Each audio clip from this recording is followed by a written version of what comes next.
How's it going, everybody? I hope that you're all doing well and I hope that you're staying warm. In this video, I want to dive into a topic that I've seen crop up quite a bit on social media over the course of the past year. The discussion on what creates masculine women. Why do women become masculine? I'm sure many of the people watching this will have undoubtedly seen the meme floating around on social media that says, "Soft men create masculine women." Now, I'm not contesting this, and I'm not saying that that doesn't happen. It does, and I've personally witnessed examples of it. But I don't believe it's the full truth, especially in regards to my generation, millennials. So in this video, I want to give you guys a bit of my own personal insight into the matter and to give you guys my take on what I think is happening. Now, the conversation on social media goes a little something like this. Women have had no choice but to become masculine for two main reasons. Number one, men have not been doing what they're supposed to do and they haven't been stepping up to the plate. And number two, women have been raised and socialized to be self sufficient, and as they grew into adulthood, they found themselves in a position of either having to sink or swim, and they inadvertently became masculine as a result of this process. And that second statement does have a grain of truth, but it leaves me with two unanswered questions.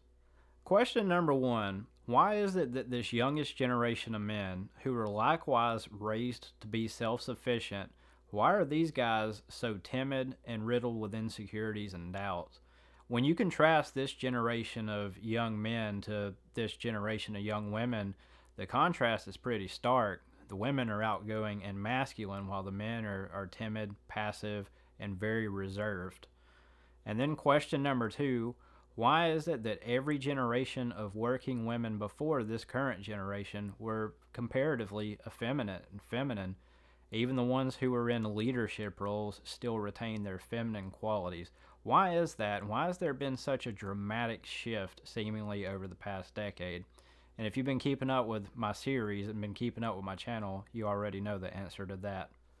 A hidden truth of the matter, and a truth that most people admittedly don't want to touch with a 40-foot pole, is the fact that, and I hate to use this analogy, but just as Lucifer coveted God's role and God's identity in the heavenlies, there are many women out there who likewise covet man's role and man's identity. And this general attitude is kicked into overdrive over the course of the past decade. In the course of my research, one of the things I've found is that this generation of women have participated in an ideology-driven experiment where they quite literally tried to swap roles and identities with men. That was their vision. That's what all of this, the future is female stuff, pertains to. Women have come to believe that it is only fair that they have a chance to be the new men, and they have went on a quest to masculinize themselves. Over the course of the past decade, a seeming majority of women have become obsessed with the idea of becoming masculine. It's become a sort of dream to them, if you will.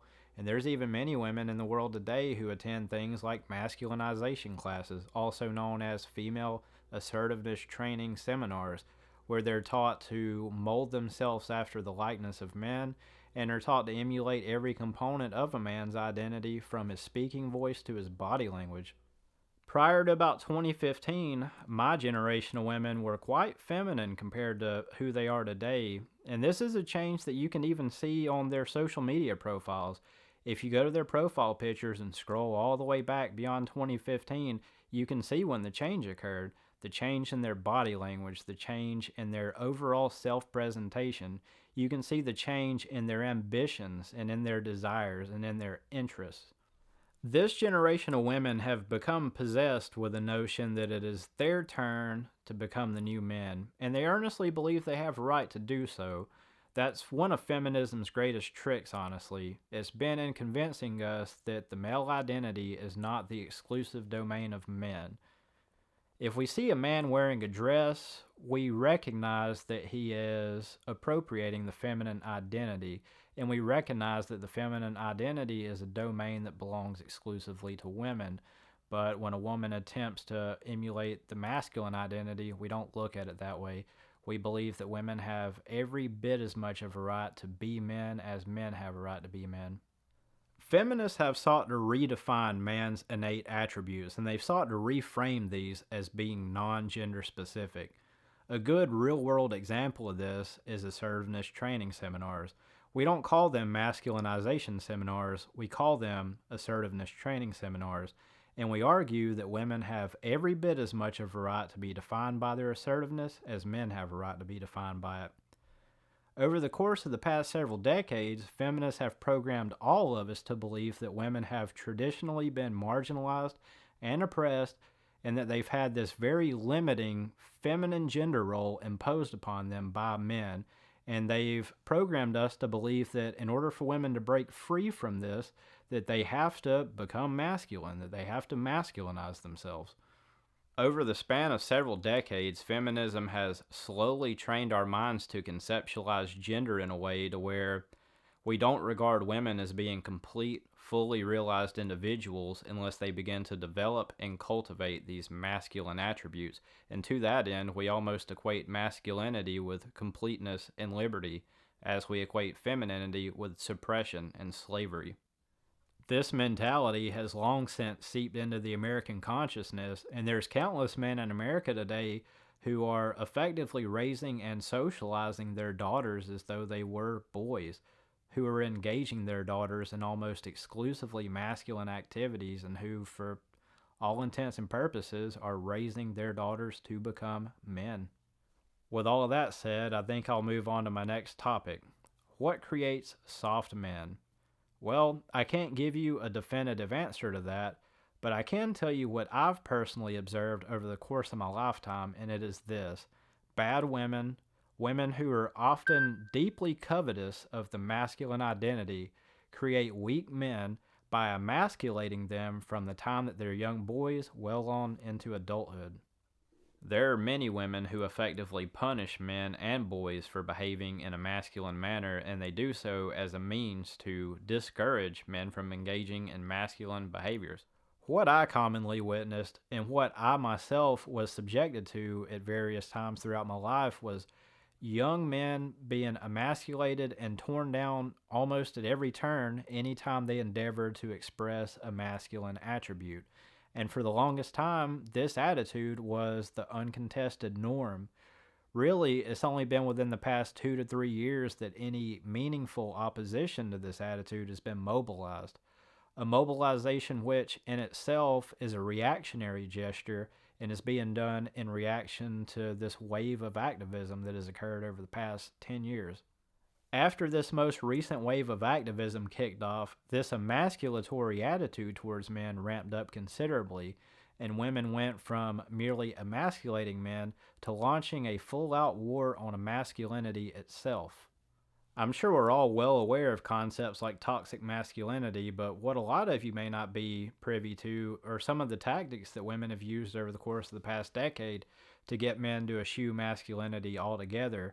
A good example is what I like to call the carrot and stick trick. Women are well aware that men are oriented on the pursuit of women, and women have sought to weaponize this against men by telling men things like, "We really like a guy who's sensitive, who isn't afraid to cry, and who is an ally to us, who is willing to help us in tearing down all of the traditional norms." And men hearing this and wanting to gain women's favor went along with it. Some people in today's culture refer to these men as simps. In a nutshell, men who went along with these antics and renounced their quote unquote toxic masculinity often found themselves being rewarded by women with praise or positive attention, something that was done consciously by women as a means of reinforcing these behaviors in men. Whereas men who didn't go along with these antics were treated by women with indifference, and men who vocally opposed these antics sometimes had their livelihoods attacked and occasionally were even cut off by women altogether. Man's very desire to treat women well and to make them happy was weaponized against men as a means to emasculate them, and to all the men who were ensnared by it, if they ever figured out what was going on, the same women who demand to be treated well by men would look to them and say, "It's your fault that you fell for it." And what has been the end result of all of this programming? Well, it's not too hard to figure out. It's been a generation of men who are timid, insecure of themselves, and who, quite frankly, don't know who they're supposed to be. This has been my 2 cents on the issue. Let me know how you guys feel about this in the comments, and until next time, God bless you. I'll see you in the next video.